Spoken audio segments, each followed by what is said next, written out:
Halos pa.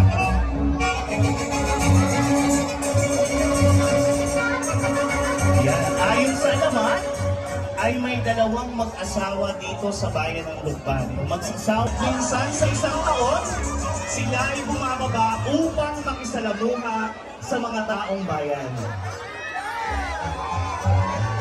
Yay! Yay! Ayan, ayan.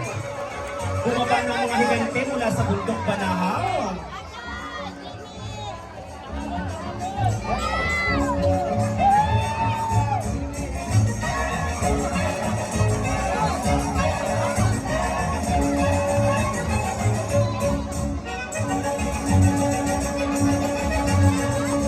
At ayon sa alaman, tuwing panahon ng tagutong sa Luto Sakuna, ang higante ay bumababa upang tulungan ang mga Lukbanin.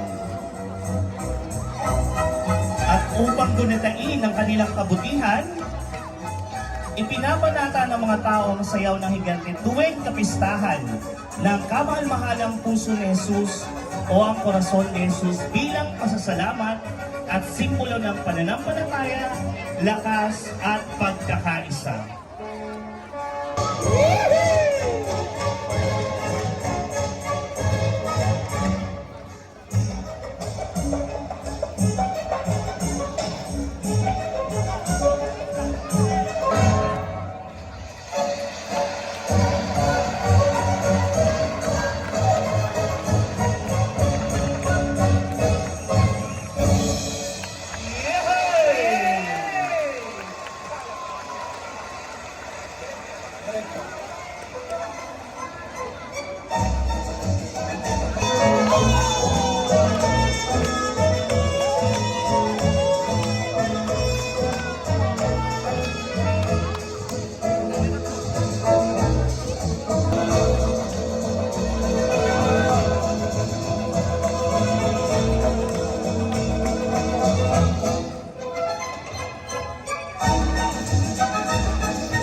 Toro na hindi karaniwang hayop.